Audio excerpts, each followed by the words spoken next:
अस्सलाम वालेकुम रहमतुल्लाहि वबरकातुहू। उम्मीद है आप लोग ईमान और सेहत की बेहतर हालत में होंगे। जो चैनल पर नए हैं चैनल को सब्सक्राइब और बेल आइकॉन को प्रेस कर दें, शुक्रिया।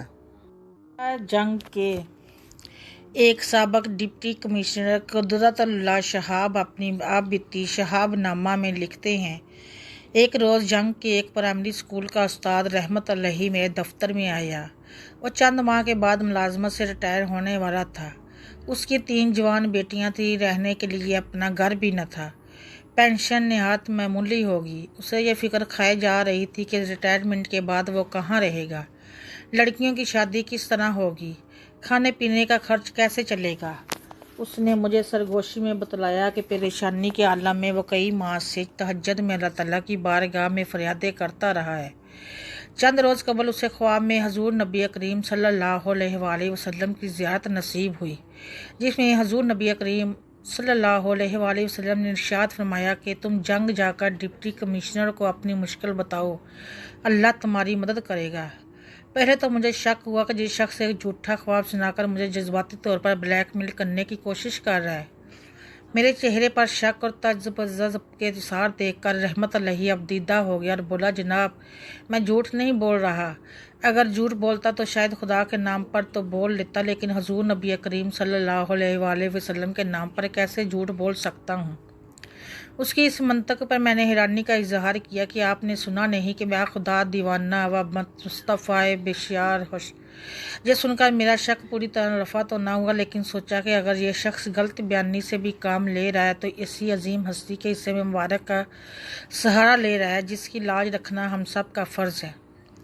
चुनांचे मैंने रहमत अलैहि को 3 हफ्तों के बाद दोबारा आने के लिए कहा। इस दौरान मैंने खुफिया तौर पर इसके ज़ाती हालात का खोज लगाया और ये तस्दीक हो गई कि वह अपने इलाके में नहायत सच्चा, पकीज़ा और पाबंद सोम व सलावात आदमी मशहूर है, और उसके घरेलू हालात भी वही हैं जो इसने बयान किए थे।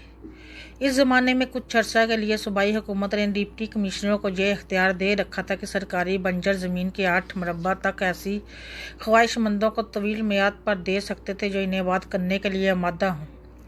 मैंने अपने माल अफसर गुलाम अब्बास को बुलाकर कहा कि किसी मुनासिब जगह क्राउन लैंड के ऐसे 8 मरबा तलाश करें जिन्हें जल्द अज जल्द काश्त करने में कोई ख़ास दुश्वारी पेश न आए। माल अफसर ने गालिबन ये समझा कि शायद ये राज़ी मैं अपने किसी अजीज़ को देना चाहता हूँ। देखते ही देखते इसने पक्की सड़क के करीब नीम आबाद से ज़मीन ढूंढ निकाली और रहमत अलैहि के नाम अलाटमेंट की ज़रूरी कार्रवाई करके सारे कागजात मेरे हवाले कर दिए। दूसरी पेशी पर जब रहमत अलैहि हाजिर हुआ तो मैंने ये नजराना उसकी खिदमत में पेश करके उसे माल अफसर के हवाले कर दिया कि यह कब्ज़ा वगैरह दिलवा ले और बाकी सारी ज़रूरियात पूरी करने में इसकी मदद करे। तकरीबन 9 बरस बाद मैं कराची में फील्ड मार्शल जनरल अजूब के साथ काम कर रहा था कि ईवान सदर में मेरे नाम एक रजिस्टर ख़त मसूल हुआ। इस ज़माने में पाकिस्तान का सदर मकाम इस्लामाबाद की बजाय कराची था। यह मास्टर रहमत अलैहि की जानब से था कि इस ज़मीन पर मेहनत करके इसने 3 बेटियों की शादी कर दी और अब अपने अपने घरों में खुश व खुर्रम आबाद हैं। इसने अपनी बीवी के साथ फरीज़ा हज भी अदा कर लिया है। अपने गुजारे और रहश के लिए थोड़ी सी ज़ाती ज़मीन खरीदने के अलावा एक कच्चा कोठा भी तमीर कर लिया है। इसी खुशहाली में अब उसे 8 मरबों की ज़रूरत नहीं, चनाचा उस अलाटमेंट के मुकम्मल कागजात इस खत के साथ वापस अरसाल है ताकि किसी और हाजतमंद की ज़रूरत पूरी की जा सके। ये ख़त पढ़कर मैं कुछ देर के लिए सख्ते में आ गया। मैं इस तरह कम सम बैठा था कि सदर पाकिस्तान कोई बात करने के लिए मेरे कमरे में आ गए। किस सोच में गुम हो, इन्होंने हालात बांध कर पूछा। मैंने इन्हें रहमत अलैहि का सारा वाक़या सुनाया तो वो भी निहायत हैरान हुए। कुछ देर खामोशी ताड़ी रही, फिर वो अचानक बोले, तुमने बहुत नेक काम सर अंजाम दिया है। मैं गवर्नर को लाहौर टेलीफोन कर देता हूँ कि वज़ीर राज़ी आप तुम्हारे नाम कर दे।